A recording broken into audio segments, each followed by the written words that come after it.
There is an absolute, undeniable cowardice and tactical betrayal currently unfolding within the Indiana Fever organization, and it is actively destroying historic greatness on national television. When the greatest offensive engine in the entire history of the sport shatters a generational milestone, the headline across the basketball internet should be an absolute, unadulterated celebration of her dominance.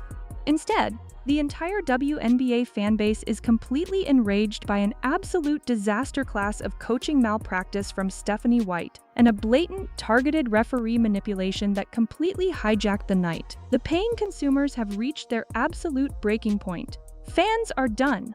They are completely sick and tired of watching the franchise savior get physically targeted and mathematically suppressed without a single ounce of protection from her own sideline.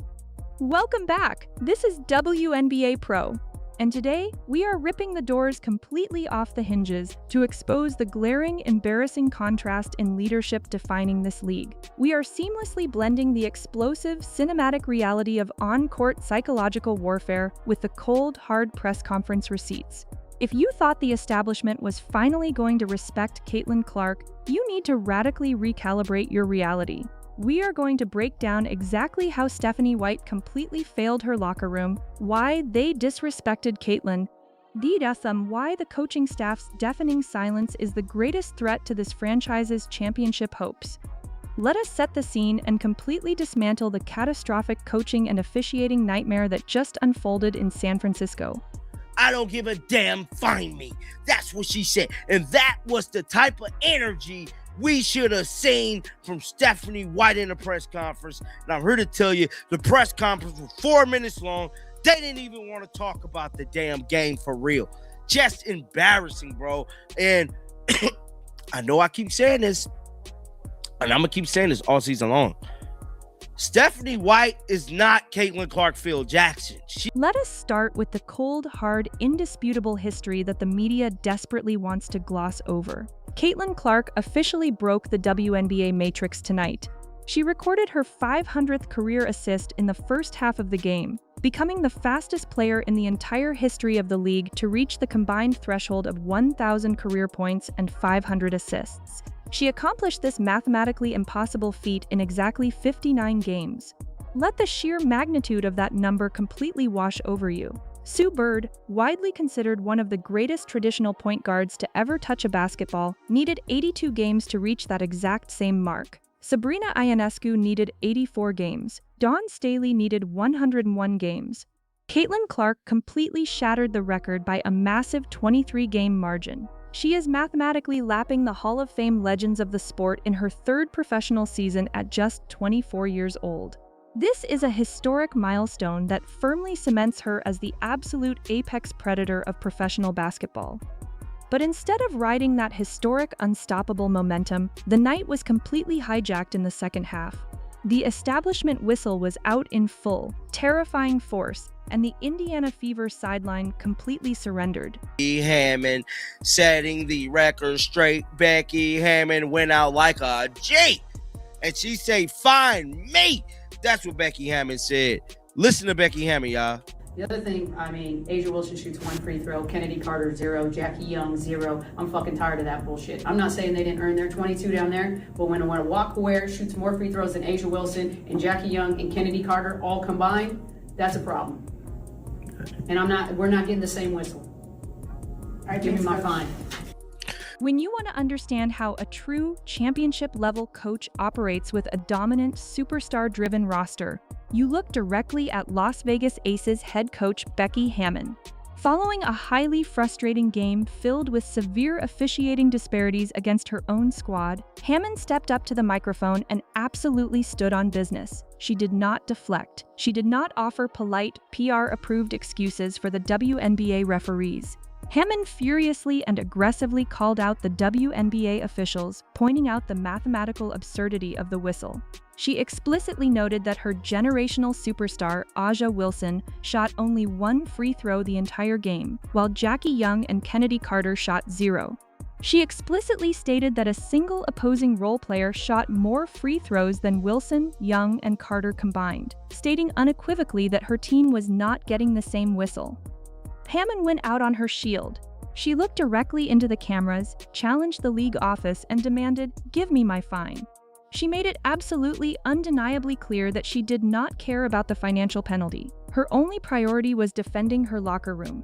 That is the exact type of relentless, protective, unapologetic energy the Indiana Fever desperately needed to see from Stephanie White. Bruh. Damn shame, ain't it? Trust me, I know. But let's listen to Stephanie White. What did you like about those final two shots, both the one before the jump ball and the one to try and tie it? I thought they were both good looks. You know, they're a really good defensive team. And when you get an opportunity to get some clean looks, it's important.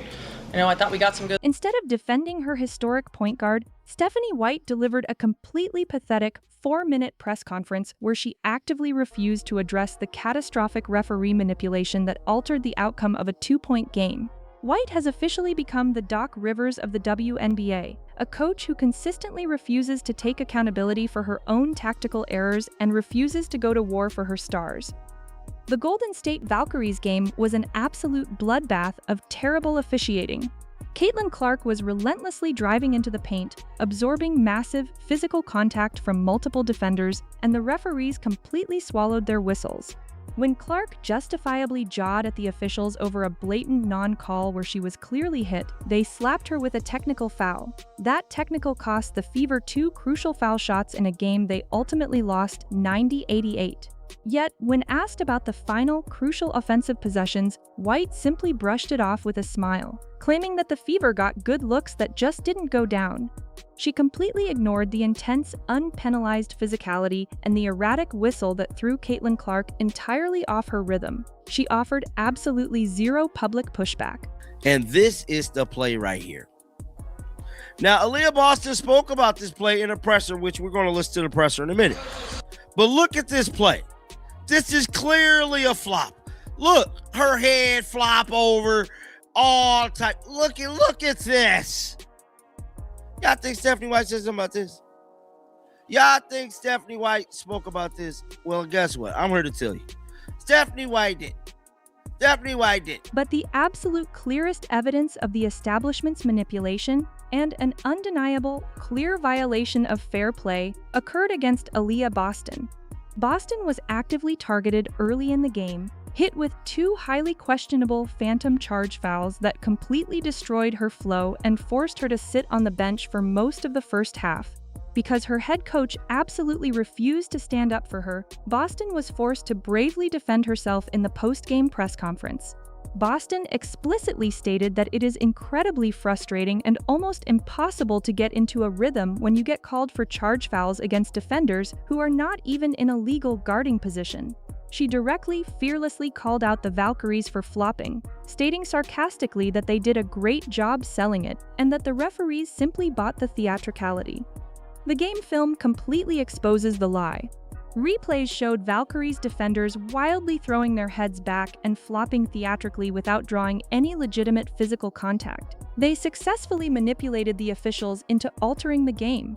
And while Aaliyah Boston and Caitlin Clark were left entirely alone to fend for themselves against a hostile whistle and 4 different defensive switch-ups, Stephanie White stood on the sideline like a spectator. Are we doing this? Are we seriously allowing a professional head coach to completely mismanage her roster and burn out her starters in a tight 1-possession road game? Artillery. We all know there is some, let's just say, not bulletproof things in that vest when it comes to now. I mean, when it comes to Stephanie White, bro.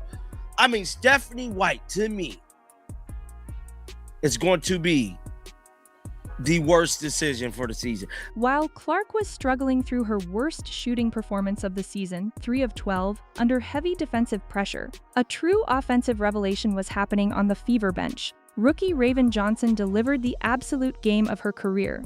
She dropped 16 points on a blistering 7 of 10 from the field, hitting 70% of her shots. She was the single most efficient offensive player on the entire hardwood. Yet, in a deep, terrifying display of coaching incompetence, Stephanie White inexplicably kept Johnson sitting on the bench for the first 30 minutes of the game. The best shooting performance of the night came from a rookie who had been treated as a complete afterthought in the rotation, while the offense desperately needed a spark, and the coaching malpractice did not stop there. Grace Van Slooten, DNP, coach's decision. The highly athletic forward the Fever explicitly signed to address their glaring frontcourt depth problem got absolutely 0 minutes in a 2-point bloodbath where her size and athleticism were desperately needed. Harris, DNP, Dantas, DNP. White stubbornly used just 9 players, leaving crucial, momentum-shifting talent rotting on the bench while her starting 5 was completely exhausted. The Indiana Fever are currently a franchise capable of making spectacular, unprecedented WNBA history, and inexplicably losing the exact same game because of weak leadership, rigid rotations, and a blatant establishment bias. Caitlin Clark finished a historic night with the bitter taste of a mismanaged loss, dealing with a coaching staff that refuses to run a fluid offense and an officiating crew that refuses to call a fair game. The establishment desperately wants to hide the reality of this physical targeting, and Stephanie White is actively helping them by refusing to go to war for her players like Becky Hammon does. This is WNBA Pro. Smash that subscribe button right now if you want the absolutely fearless, high-octane analysis that holds the WNBA referees and the coaching staffs entirely accountable for their failures. Drop your most explosive, unfiltered take in the comments below. Let us know if Stephanie White's refusal to defend Caitlin Clark is going to cost the Fever a championship, and tell us if you respect Becky Hammon for demanding her fine. Hit the notification bell, because the tactical war is escalating. The film does not lie, and we are documenting every single piece of the wreckage. We will see you in the next video.